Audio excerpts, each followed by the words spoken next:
Uyu ni umwanya wo kumva no gusobanukirwa ijambo ry'Imana mugezwaho n'umuryango w'amatorero Beteli mu Rwanda. Bene data bavandimwe muri Kristo, namwe mwese mutwumva, turongeye kubasuhuza mu izina rya Yesu Kristo kuri wa gatanu tariki 15 ukwezi kwa gatanu 2020. Tubifurije amahoro y'Imana, ubuntu bwa Kristo ndetse no gukomeza kurindwa nayo no kuyorwa nayo muri byose.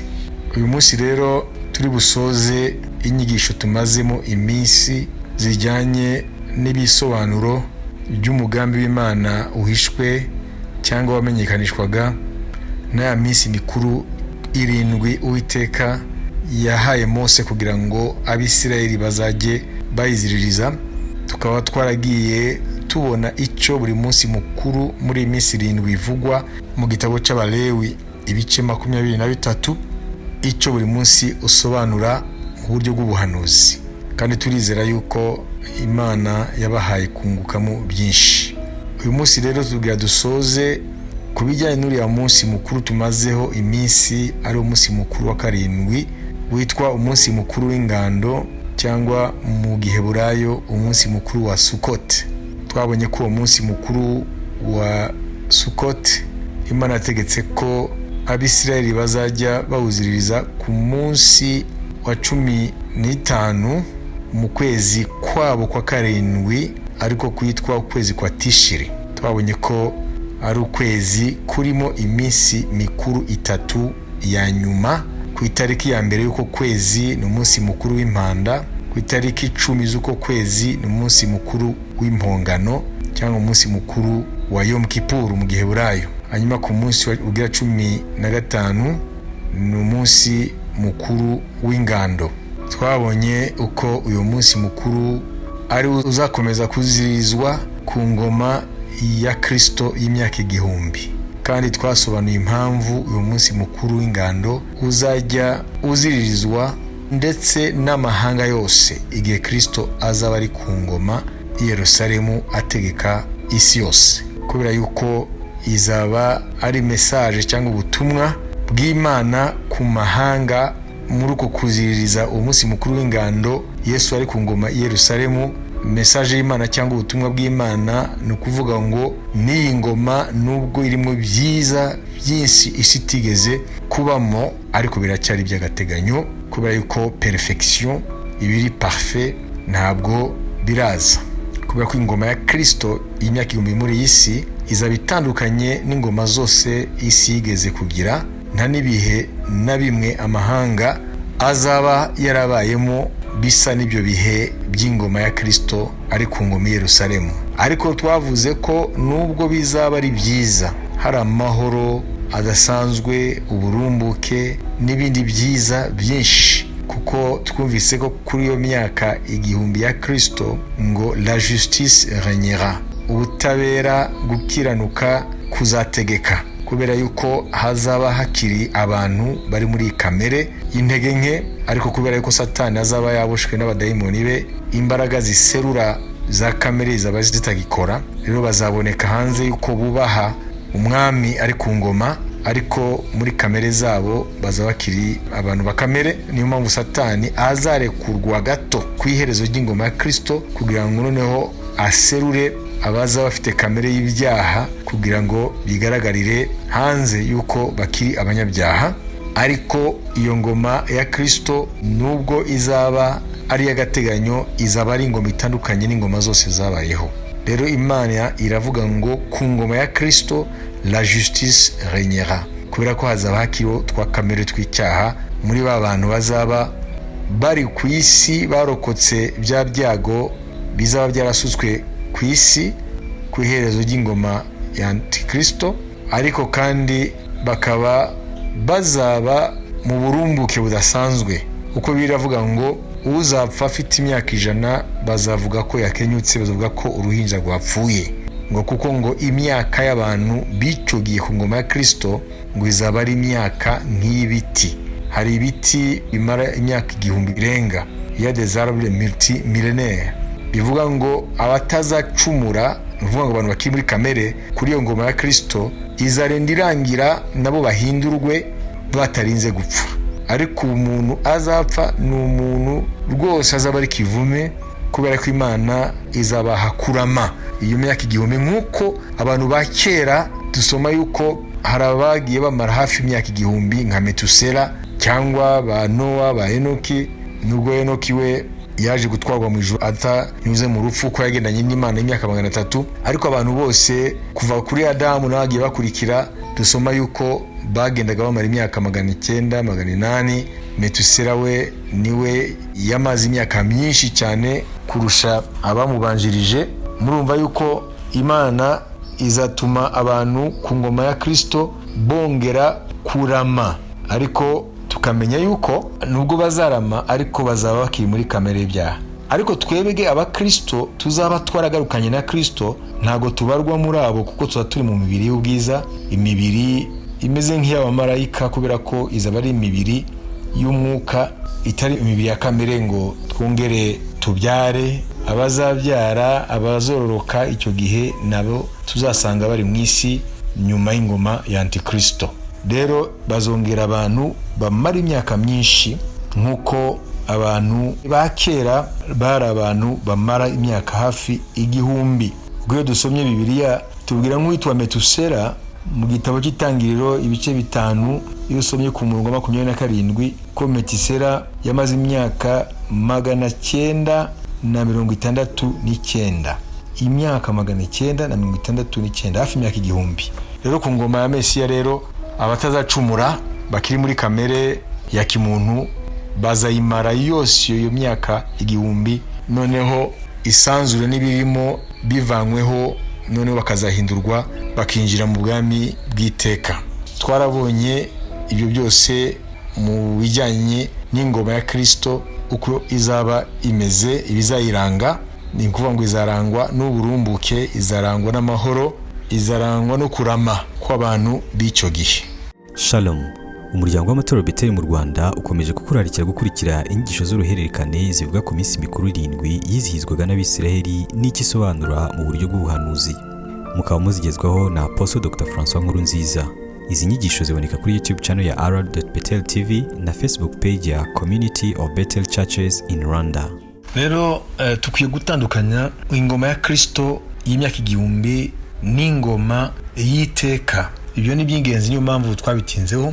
Iyo usomye muri Yesaya ibice 65 ugahera ku murongo wa 19, aravuga ngo nzanezererwa i Yerusalemu nishimire abantu banjye, kandi ijwi ryo kurira n'imiborogo ntibizahumvikana ukundi. Aho ni igihe cy'iyo ngoma ya Kristo y'imyaka igihumbi muri iyi si. Ku murongo wa 20, ntihazongera kubamo umwana umaze iminsi mike cyangwa umusaza udashikije imyaka ye, kuko umwana azapfa amaze imyaka 100, ariko umunyabyaha azavumwa apfe atamaze imyaka 100. Bazubaka amazu bayabemo. Murumva ko hano ntabwo ari bwa bwami bw'iteka, kuko urumva ko bazubaka amazu kuko bazaba bari mu buzima nk'ubu turimo, kandi bazatera inzabibu barye imbuto zazo. Murumva ko ari ingoma ya Kristo yo muri isi. Ntibazubaka amazu ngo abandi bayabemo, ntibazatera inzabibu ngo ziribwe n'abandi. Aha nibijyanye no kuri Abisiraheli bahoraga baterwa n'amahanga, none amahanga akabatwara ari inyagano ibyabo byo mu gihugu bigasahurwa n'ayo mahanga, kuko bazamara imyaka nk'ibiti, ni bya biti by'ibinyagihumbi. Kandi abatoni banjye bazashira kera bishimire imirimo y'intoke zabo, ngo ntibazaruhira ubusa, kandi ntibazabyara abana bo kubona amakuba, kuko bazaba ari urubyaro rw'abahawe umugisha n'Uwiteka hamwe n'abazabakomokaho. Icyo gihe rero ni igihe cy'iyo ngoma ya Kristo. Aha ni bimwe mu ijambo ry'Imana biranga iyo ngoma ya Kristo y'imyaka igihumbi. Niyo mpamvu twavuze ko Kristo azabaje gusohoza amasezerano Imana yahaye Abisiraheli. Uvuga ngo amasezerano y'umugisha yose Imana yavuze kuri Isiraheli cyangwa kuri Abrahamu, Isaka, Yakobo n'urubyaro rwabo mu buryo bw'umubiri, kubera ko twebwe abakristo turi urubyaro rwa Abrahamu mu buryo bw'umwuka kubwa Yesu Kristo. Kandi amasezerano yacu twebwe n'amasezerano y'ijuru bivuga ngo twebwe tuzaragwa iby'ijuru nubwo tuzafatanya na Kristo kwima ingoma ye hano. Ni ukubera yuko tuzaba twabaye umwe na Kristo, kuko Kristo yitwa umukwe tukitwa umugeni. Icyo gihe rero tumaze kuzamurwa tugahura na Kristo, tuzaba dufatanije byose, kuko biri tubwira ngo tuzimana nawe, kubera yuko kubwa Yesu Kristo Imana yatugize abaraganwa nawe. Bivuga ngo ibya Kristo nibyo byacu. Bivuga ngo icyo gihe tugarukanye na Kristo tuzaba tuje kwinjiza Isirayeli mu masezerano yayo. Bivuga iriya ngoma y'imyaka 1000 Isirayeli izinjira mu masezerano yayo y'umugisha, n'amahanga nayo ahite aboneraho umugisha. Nyuma Bibiliya bivuga ngo Israël portera des fruits pour les nations. Ngo Isirayeli izerera imbuto amahanga, n'imbuto y'imigisha. Murumva rero mu byiza bizaranga ingoma ya Kristo yo muri isi harimo ibi tumaze gusoma muri Yesaya ibice 65.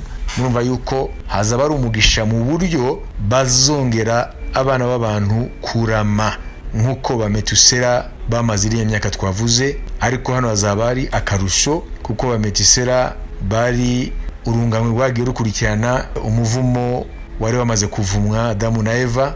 Noneho imyaka ikagenda igabanuka kugeza aho Imana ivuga muri Zaburi ya 90, Imana yagabanije imyaka y'abana b'abantu mu buryo ngo umaze igihe kirekire n'imyaka 70 cyangwa ushoboye kurama cyane ni 80.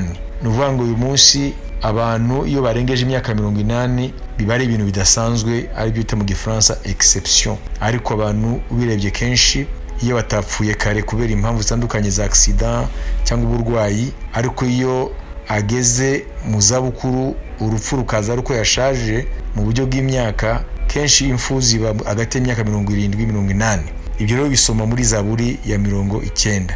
Ibyo rero byagiye bituruka kuri rya jambo y'umuvumo ryakurikiye icyaha igihe cyari kimaze kwinjira mu isi, noneho imyaka ikagenda igabanuka. Ubwo rero ku ngoma ya Kristo imyaka izongera kandi yongerezwe cyane, mu buryo ngo utazacumura ku ngoma ya Kristo muri abo bazaba bakiri muri umubiri upfa, umubiri w'inyama n'amaraso, ngo bazamara imyaka 1000 badapfuye, mu buryo gusa bazava muri iyi si ikuweho, none bagahindurwa nabo, none bakinjira mu bwami bw'ijuru, mu bwami bw'iteka, abazaba batagomeye umwami.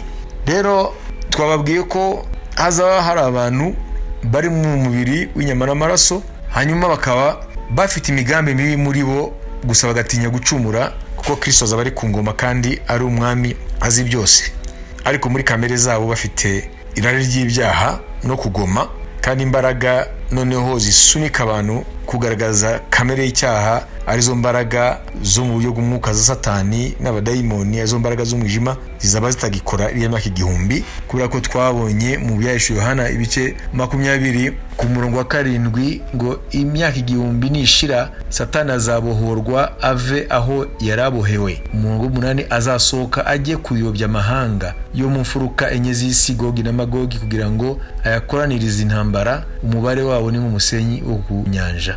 Ni ukuvuga ko Satani mbere yuko ajya mu muriro utazima, ari ku murongo wa 10 ngo kandi Satani wabayobyaga ajugunywe muri ya nyanja yakumuriro n'amazuku irimo ya nyamaswa na wa muhanuzi w'ibinyoma, bazababazwa ku manywa na nijoro iteka ryose. Murumva rero Satani impamvu Yesu yazabaje ku ngoma ye hano muri isi, Satani azabanza abohwe n'abadayimoni be, ntajyanywe ako kanya mu rutazima, hazaba harimo ya nyamaswa n'umuhanuzi w'ibinyoma ari wa Antikristo na Antikristo. Ni kubera ko Satani azaba agifite umurimo wo gukora, kuko iyo umuntu ageze mu rutazima ntago yavamo. Reka nongere mbibutse ko umuriro utazima nubwo Bibiliya uvuga nta numwe arawujyamo, yaba Satani, yaba abadayimoni, yaba n'abana b'abantu. Ariko ikibabaje nuko umuriro utazima abazawinjiramo, ceux qui vont inaugurer l'enfer, le feu éternel, abazinjira mu rutazima ba mbere ntabwo ari Satani n'abadayimoni be, n'abana b'abantu babiri.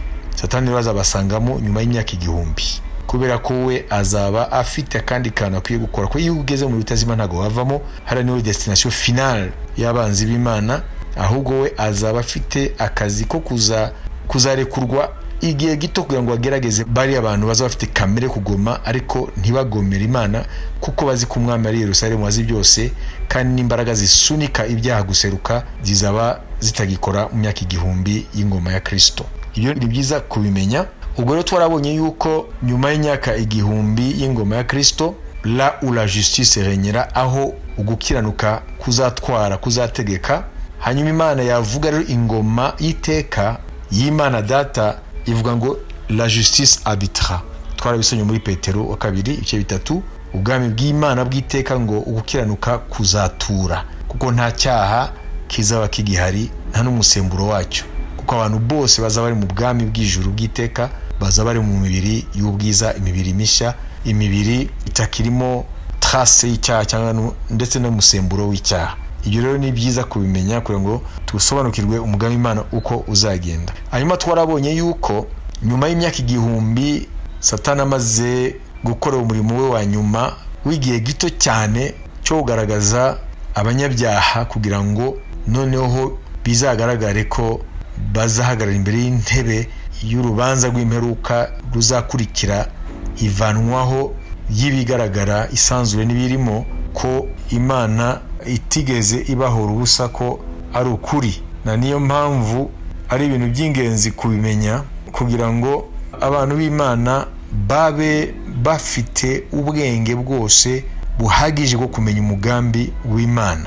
Ni ukuvuga ngo icyo gihe rero ingoma ya Kristo nirangira, twabonye ko Petero yavuze yuko niho Imana izarekura ibyishingiro aribyo bita les particules élémentaires, ziriya twabonye muri za atome, umutima wa atome, birimo ibyitwa bya proton, neutron, n'ibirimo byitwa bya quarks n'amagluon. Ibyo byose nibyo birita ibyishingiro. Science physique nucléaire cyangwa physique des particules, uvuga ngo ubumenyi bujyanye n'ibyishingiro muri bifatika by'inyenyeri, imibiri yacu yose bigaragara. Rero hazaba icyo science ubu yita désintégration des atomes. Dieu va désintégrer tous les atomes de l'univers. Imana izatuma ibyishingiro birekurana, na niyo mpamvu hazaba uriya muriro n'isanzure rikagurumana, ibintu byose bigashya. Uyu munsi rero ni ibintu mu buryo bwa science, mu buryo bw'ubumenyi byumvikana, kubera yuko iriya bombe zatewe muri Hiroshima na Nagasaki mu Buyapani mu ntambara y'isi ya kabiri, hakoreshejwe ubwo buryo bwo gufata ibyo byishingiro byitwa amatome n'ibiri mu mutima wazo, noneho bikarekurana, aribyo bita fission nucléaire, noneho bigaturika. Petero rero yakoresheje ijambo yitwa ngo les éléments se dissoudront. Iryo jambo se dissoudre, iyo nshinga se dissoudre niyo physique y'ubu yita désintégrer, désintégration des éléments élémentaires. Nuvuga ngo hazaba rero kurekura ibyishingiro by'ibi byose bifatika, amazuba, amanyenyeri n'abantu n'ibiki byose, noneho bite bishwanyagurika n'umuriro nkuko bombe iturika. Iyo twarabibonye rero, murumva ko Bibiliya atari igitabo cyo gusuzugura. Bibiliya irimo ubwenge buhambaye bw'Imana, nuko gusa abana b'abantu kutamenya Bibiliya ari igihe bayisuzugura kuko batayizi.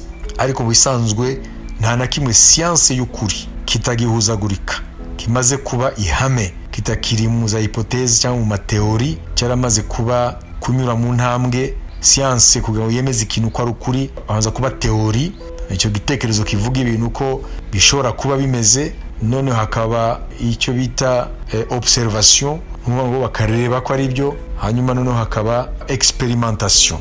Nuvuga ngo rero iyo imaze kuba teori y'ikintu, noneho hakaba observation, bakakireba ko ari byo, hanyuma hakaba experimentation, ikagaragara ko ari ukuri kudakuka. Icyo gihe rero bihita bihamwa ko ari ukuri. Kuba isi izenguruka, ibyo ntabwo bikiri byo gushakisha, kubera ko iyo teori yaratanzwe, abitwa ba Galilée barayitanze, birakomeza abitwa ba Copernic n'abandi n'abashakashatsi bundi bakurikiye. Rero urumva ko ubu ntabwo ari ibintu gusa bishirikanywaho n'ukuri. Rero wagenda muri Bibiliya ugasanga Bibiliya yarabivuze kuva kera. Haba muri Yobu, Imana yavuze ko isi izenguruka mu busa, mu kirere, nta kintu kiyifashe. Wagera mu butumwa bwiza, Yesu akavuga ko igihe azazira mu mwanya wo guhumbya ku isi, bamwe bazazamurwa mu gice cy'isi ari mu gitondo, abandi nimugoroba, ahandi mu gice cy'isi ari nijoro. Rero urumva ko isi, kubera ko igihe cya Yesu byitwa ko isi itari umubumbe, isi ari ikintu kitanyeganyega, iri plate, la terre plate. Urumva ko Yesu yavuze ko igihe impanda izavuga abantu bazava mu bice by'isi aho ibihe biba bitandukanye. Rero numva rero ntabwo yari kuvuga ngo impanda nivuga muri uwo mwanya bamwe bazava mu gice cy'isi ari nijoro, abo ni abantu bazaba bari mu buriri baryamye, abandi mu gice cy'isi ari mu gitondo, abo nabo bazaba ngo bari mu murima bahinga mva ku kazi, abandi ngo bari barasya ku rusyo, ni ukuvuga ngo nimugoroba. Mu muco hariya muri bihugu nimugoroba niho abagore basyaga ku rusyo bavuye mu mirimo yo guhinga n'indi. Rero Bibiliya ifite imvugo yayo ivuga ibintu ariko bikaba ari ibintu by'ukuri. Noneho iyo siyanse rero ije kugera ku rwego ko kugera mu bushakashatsi nyabwo budashidikanywaho, usanga rero bihamiriza Bibiliya ko ari ijambo ry'Imana. Rero isanzure n'ibirimo, amanyenyeri, imibumbe ndetse n'ibinyabuzima biri kuri iyi si byose ku iherezo ry'ingoma ya Kristo imyaka 1000 bizakurwaho muri bwa buryo tumaze kumva Petero yavuze, les éléments se dissoudront, cyangwa siyanse hano nivuga ngo les particules élémentaires se désintégreront, zaba désintégré. Numva ni ijambo rimwe rivuga ko ngo ibyishingiro ngo bizasongeshwa n'umuriro ukomeye cyane, hanyuma ngo isanzure rikagurumana. Urumva rero iyo ugeze muri ibyo bitekerezo by'Imana bihambaye, uhita utangira kugira umutima wo kubaha Imana, wo gutinya Imana, ndetse ugatangira mu mutima wawe si ukwitinya gusa, ariko ugatangira kuyubaha mu mutima wawe, aricyo Bibiliya yita une crainte respectueuse. Ushobora gutinya umuntu ariko utamukunda, utamwubaha, ukamutinya gusa, ariko iyo umaze kwinjira muri ubwenge bw'Imana buhanitse, utangira kuyitinya, kuyubaha, no mu kuyikunda, mu kuyiha ikuzo mu mutima wawe. Haleluya. Shalom.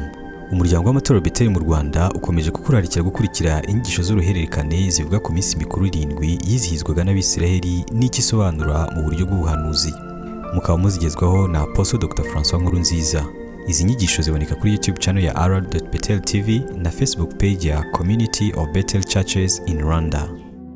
Rero nk'uko twavuze ko ingoma ya Kristo y'imyaka 1000 izaba ari isohozwa ry'amasezerano y'umugisha Imana yahaye Abisirayeli, akaba atigeze asohozwa na bugingo n'ubu. Icyo gihe rero iby'Imana yavuze byose ku mugisha w'abakomoka kuri Abrahamu mu buryo bw'umubiri aribo Bayuda, ayo masezerano azasohozwa ku ngoma ya Kristo y'imyaka 1000, ariko kandi n'amahanga akinjira muri uwo mugisha. Uyu munsi amahanga ari mu mwijima kubera ko na Israel ubwayo iracyari munsi y'umuvumo. Muribuka ko Yesaya yavuze ngo hetamisha ubwo bwoko, ngo ume amaso uzibe n'amatwi, ngo kumva bazumva ariko ntibazatahura, kwereka bazirikwa ariko ntago bazabona, ngo kubera yuko imitima yabo iri kure y'Uwiteka.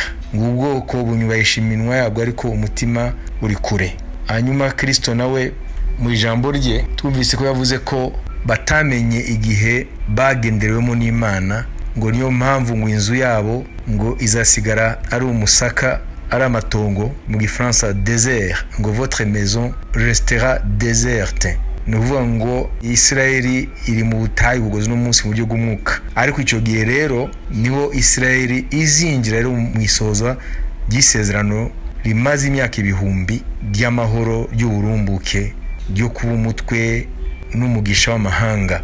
Ariko icyo gihe rero ineza ya Isirayeli izaba ineza y'amahanga, umugisha wa Isirayeli uzaba umugisha w'amahanga, amahoro ya Yerusalemu na Isirayeli izaba ari amahoro y'amahanga. Nibyo dusoma muri Yesaya ibice 27. Iyo duhereye ku murongo wa 6 kumanuka, haravuga ngo iminsi izaza Yakobo azashinga imizi, Isirayeli azafundika arabye ururabyo, kandi bazakwiza isi yose imbuto.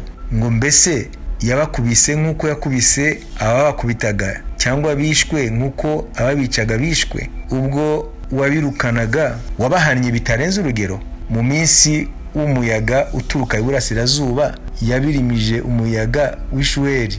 Ibyo nibyo bizatuma gukiranirwa kwa Yakobo kuzatwikirwa, kandi iyo niyo mbuto yose yo kumukuraho icyaha. ubwo amabuye y'igiciro yose azahindura ibishonyi bihondagurwa bituma ashera n'ibishushanyo by'izuba bisengwa bitazongera kubyuka. Ni ukuvuga ngo hano Imana iriho irerekana yuko Israeli muri icyo gihe cy'ingoma ya Mesiya, Israeli izera imbuto zo gukiranuka, imbuto zizatuma amahanga nayo yinjira mu bihe by'amahoro by'umugisha amahanga atigeze abamo. Iyo ni ibintu bizasohozwa ku ngoma ya Mesiya. Ni byinshi rero dushobora kuvuga bizaranga iyo ngoma ya Mesiya Bibiliya ivuga, ariko kimwe gusa ni ingoma itandukanye n'ingoma zose zabaye ku isi kuva umwana w'umuntu ari ku isi, kuva amahanga yaremewe, ariko kandi ikazaba atari yo ngoma y'iherezo y'Imana kubera kwigereranywa n'ingando. Ni ukuvuga ngo amateka azaba ataragera ku ndunduro, ubwami bw'Imana bw'iteka ryose cyangwa le royaume éternel de Dieu, la perfection. Ni ukuvuga ngo ibidafite inenge, ibyuzuye, ibyo byose bigaragaza ubwiza bw'Imana bizaba bitaruzura, kuko ingoma ya Mesiya imyaka 1000 izaba ari ishusho gusa y'ubwami buzaza bw'iteka ryose nyuma y'ingoma ya Mesiya.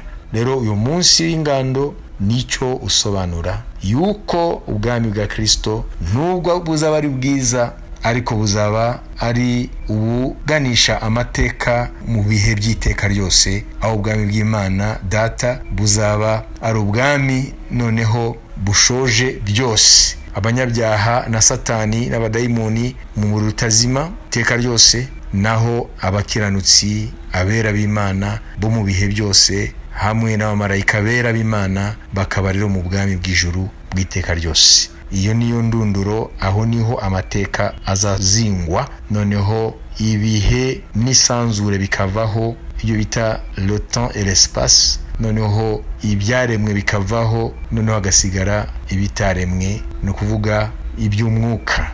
Nubwo byaremwe ariko hari kubitandukanya. Iyo Imana ivuga ibyaremwe ibivuga ibi bifatika, hanyuma ibitaremwe ibivuga iby'umwuka, nubwo nabyo byaremwe. Rero mu ijambo rimwe ni nko kuvuga ngo ibishira n'ibidashira. Uvuga ngo mu byaremwe hari ibishira hari n'ibidashira, hari amajuru ashira hariho n'amajuru adashira, hari isi ishira hari n'isi itazashira. Iyo ni ibintu Imana yahishuye mu ijambo ryayo. Shalom. Umuryango w'amatorero Beteli mu Rwanda ukomeje kukurarikira gukurikira inyigisho z'uruhererekane zivuga ku minsi mikuru 7 yizihizwaga n'Abisiraheli n'ikisobanura mu buryo bw'ubuhanuzi. Mukaba muzigezwaho na Apostle Dr. François Nkurunziza. Izi nyigisho ziboneka kuri YouTube channel ya rr.betel TV na Facebook page ya Community of Bethel Churches in Rwanda. Muribuka ko iyi minsi mikuru y'ingando twayisomye mu gice cya 23 mu Balewi, were ku murongo wa 33 ukageza ku murongo wa nyuma wa 44. Ni bivugwa kuri uyu munsi ugira 7 ari umunsi wa nyuma muri iyo minsi 7, ariko cyane cyane tugeze ku murongo wa 36 muri iki gitabo cy'Abalewi ibice 23. Imana ivuga ikintu cy'umwihariko itavuze ku yindi minsi mikuru 6 yibanziriza. Hariya ku murongo wa 36 muri iki gice cy'Abalewi 23 baravuga ngo mumare iminsi 7 mujya mutambira Uwiteka ibitambo bikongorwa n'umuriro.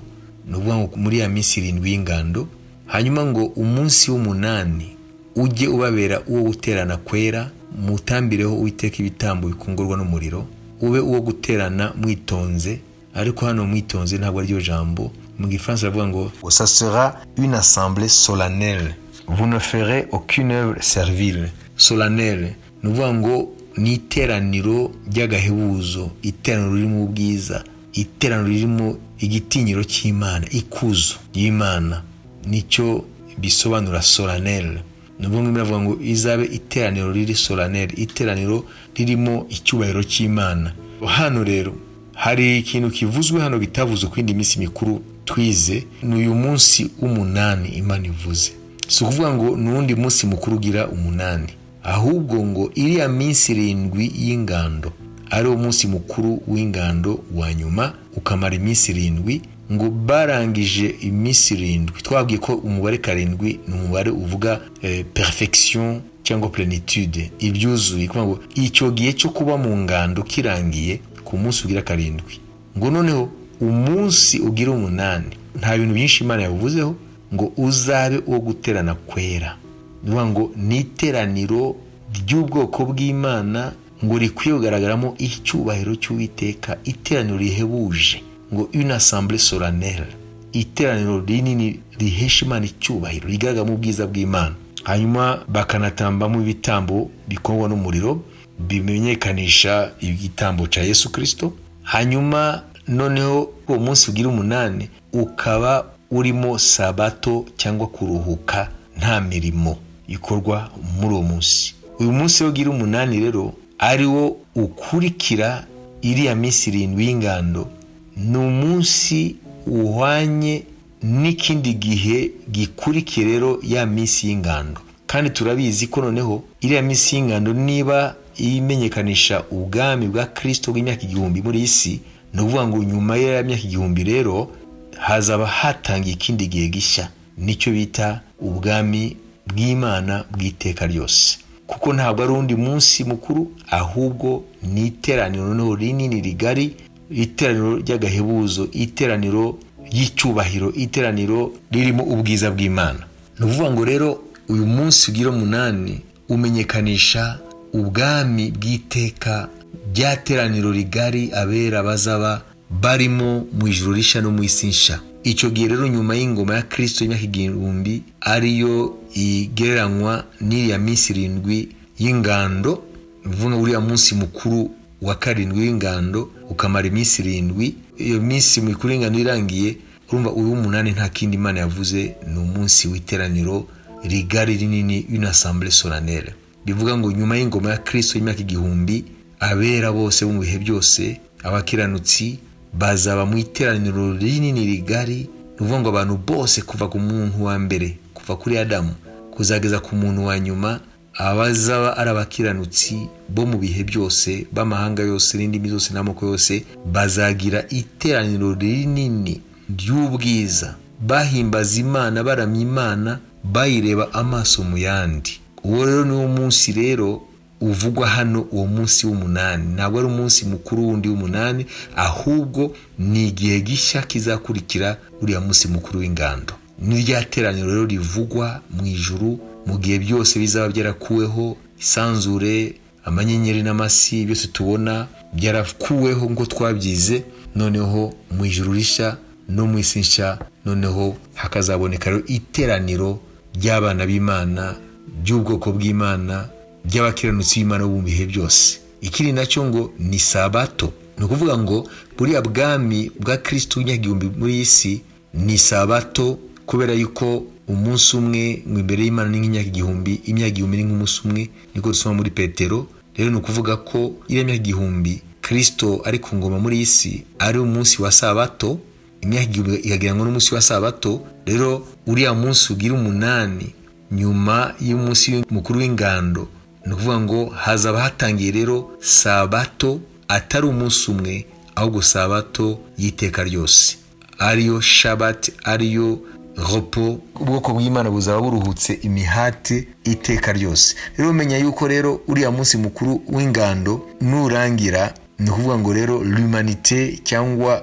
inyoko muntu, abakoreye Imana, abagendanye n'Imana, abumviye Imana, ab'Imana yita abera bayo, abana bayo, n'abera mu bihe byose, n'abakiranutsi byose bazaba bari mu ijuru rero nyajuru, mu bwami bw'iteka ryose, ari iteraniro rigari. Rero ubimenye ntabwo ari umunsi mukuru wundi ugira umunani, ahubwo ni ibihe bizakurikira uriya munsi mukuru wa 7, ari umunsi mukuru w'ingando.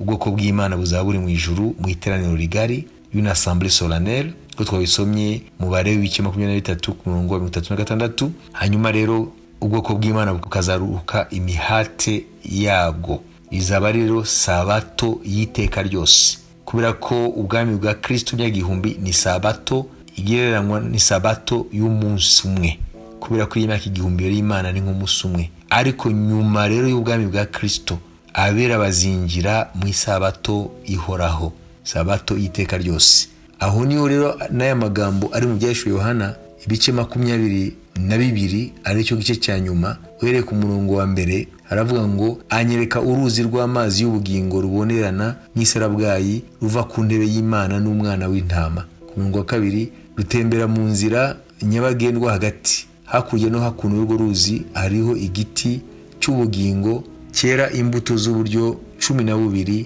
cyera imbuto z'uburyo bumwe uko kwezi gutashye. Ibibabi byacu byari byo gukiza amahanga. Nta muvumo uzaho ukundi, ahubwo intebe y'Imana n'umwana w'intama izaba muri urwo rurembo, kandi imbata zayo zizayikorera.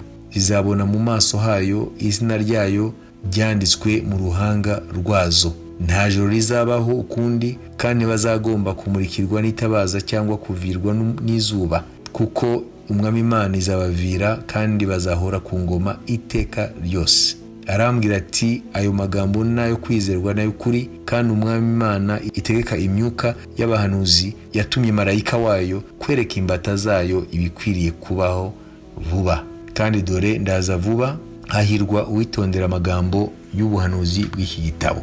Urumva rero aha batubwiye rero uko ririya teraniro rihebuje rivugwa kuri uyu munsi ugira 8, aricyo gihe kizakurikira umunsi mukuru w'ingando, ariyo ngoma ya Mesiya ya Kristo inagumye muri isi. Urumva aha niho rero bavuga iri teraniro ibyaryo, yuko abera bazabona mu maso h'Imana, ngo kandi izina ryayo ryanditswe mu ruhanga rwabo.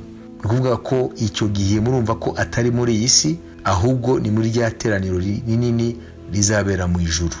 Rero aha niho tubona yuko uriya munsi mukuru w'ingando atariho herezo, kubera yuko uwo munsi mukuru w'ingando urangiye, Imana ivuze ngo hari umunsi ugira 8, ariko ntabwo ari umunsi mukuru, ahubwo ni umunsi w'iteraniro rihebuje, une assemblée solennelle, kuko abera bazaba bose barateranijwe mu ijuru. Izuka ryarabaye mu byiciro byose, abanyabyaha barazukiye gucirwaho iteka, bari mu muriro utazima na Satani n'abadayimoni be. Hanyuma noneho abera mu bihe byose bakaba nabo barazutse, n'abandi batarinze kunyura mu rupfu nk'aba Eliya, nk'aba Enoke, ndetse n'abera bo mu gihe cy'impanda bazaba bakiriho bakazamuka mu ijuru batanyuze mu rupfu. Abo bose bazaba babaye iteraniro rigari ritigeze kubaho.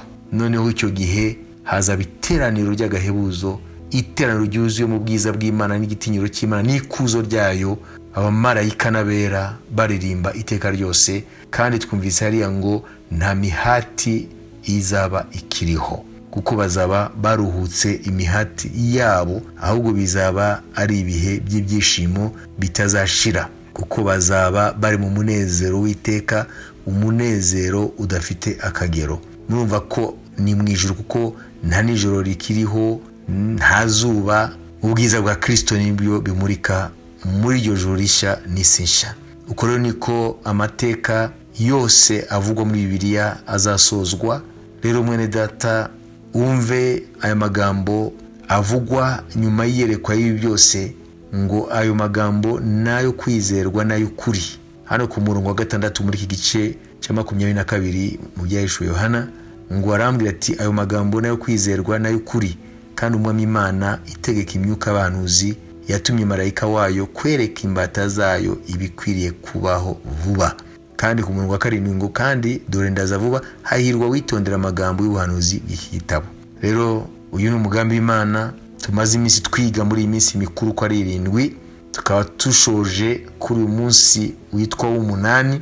Tukaba twumvise ko atari undi munsi mukuru ugira 8 Imana yongerejeho, ahubwo nuko ingoma ya Kristo irashojwe imyaka 1000, noneho abera bose mu bihe byose bakoranirijwe hamwe imbere y'Imana mu ijuru rishya n'isi nshya, bayimbaza Imana, baramya Imana iteka ryose, bayireba mu maso. Ariho niyo twibuka amagambo Yesu yavuze mu butumwa bwiza bw'Amatayo ibice 5 kubyerekeye ari amahirwe 8 avugwa, le beatitude. Muri ayo akaba ariho ihirwe rivuga ngo hahirwa abafite imitima iboneye, kuko nibo bazabona Imana. Icyo gihe rero koko abera mu bihe byose bazabona Imana rurema amaso mu yandi. Aho niho ibintu byose uno munsi bidasobanutse bizasobanuka. Ibibazo abana b'abantu bibajije ku Mana no ku bindi bijyanye nayo niremwa byose, kugeza uno munsi byitwa mystère, icyo gihe rero byose bizaronka ubusobanuro bwabyo.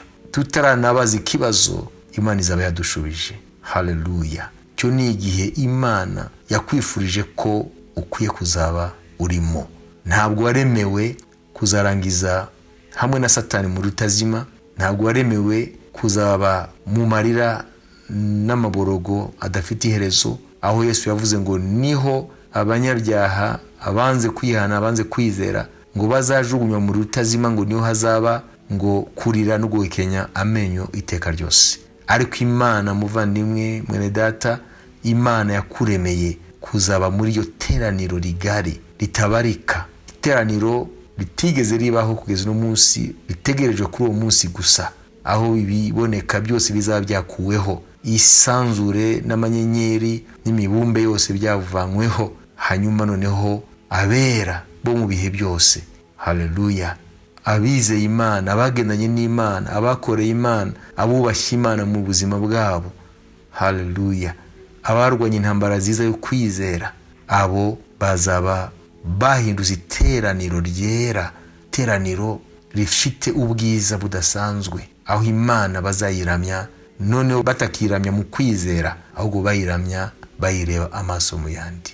Bibiliya ivuga ko n'abamarayika ntabwo bayireba mu maso, ndetse n'abamarayika bakuru bitwa abakerubi n'abaserafi begera Imana, ngo Imana ibahamagaye ngo bakita bakarame, ngo hari amababa ahita batwikira mu maso, bakumva iby'Imana ibabwira, amabwiriza yayo, ariko batayireba mu maso. Hanyuma bamara kuyiva imbere kuva mu bwiza bwayo, noneho bagiye amababa agahita afunguka, noneho bakakomeza bakajya gusohoza iby'Imana yabatumye. Niko dusoma muri Yesaya ibice 6. N'abakerubi n'abaserafi ntabwo bayireba mu maso, kuko ngo nta n'umwe yigeze kubona Imana mu maso ngo atari umwana wayo, aho mu gituza cyayo ngo niwe yayimenyekanishije. Urumva rero kuko tuzaba turi mu bwiza bwa Kristo. Haleluya. Ubwo bwiza buzatuma twebwe tuyireba mu maso nkuko Kristo umwana w'ikinege ayireba mu maso, kubera yuko turi abaraganywa na Kristo. Yesu yarasenze muri Yohana ibice 17, ubutumwa bwiza bwa Yohana, ngo data abo wampaye, haleluya, abizeye ijambo ryawe, ndasaba yuko ubaha bwa bwiza wampaye isi itararemwa, kandi ndasaba yuko bazabona ubwiza wampaye. Nuvuga ngo Yesu asenga ko Imana iduha ubwiza yamuhaye, kandi ngo kuri wa munsi tuzitegereze ubwiza bwa data yamuhaye. Cyo ni ikintu gihambaye cyane, kuko icyo gihe rero isengesho ry'umwami ariryo bita isengesho ry'umutambi mukuru rizaba umunsi risohojwe, kuko ubwiza bw'Imana tuzaba tubwambaye, tuzaba tuburimo. Haleluya. Buzaba budutwikiriye. Niko twasomye muri iki gice cya nyuma cy'ibesho Yohana igice 22. Imana ihabwa icyubahiro. Niyo mpamvu rero ngo ubu ni ubutumwa bwiza. Haleluya. Ni inkuru z'ibyiringiro. Haleluya. Nicyo twaremewe bene data. Niyo mpamvu igihe Yesu Kristo yavuze ko abanyabyaha bazajugunywa mu rutazima, yaravuze ngo nimugende mwabivume mwe, mugende mu muriro utazima wateguriwe Satani n'abamarayika be. Urumva ko mu bisanzwe ntago umuriro wigeze uremerwa abana b'abantu. Umuriro waremewe Satani n'abadayimoni be, ariko kibabaje nuko abana b'abantu nibo bazabanziriza mu muriro, nko twabibonye mbere yuko Satani n'abadayimoni be bawugeramo, kubera yuko uriya antikristo na antekristo, ya nyamaswa ya mbere mu Yohana 13 na nyamaswa ya kabiri, nuvuga ngo wa mukuru ubwami bw'abaroma wo mu gihe cy'Iherezo, ndetse n'umuhanuzi w'ibinyoma azakorana nawe, nibo bazabanza kujya mu rutazima mbere yuko Satani awujyamo. Rero Imana ntabwo yakuremeye kuzajya muri ya muriro utazima, ngo aho abantu bazahekenya amenyo bakarira iteka ryose. Waremewe kuzaba muri iyo teraniro ry'agahebuzo, iteraniro ridasanzwe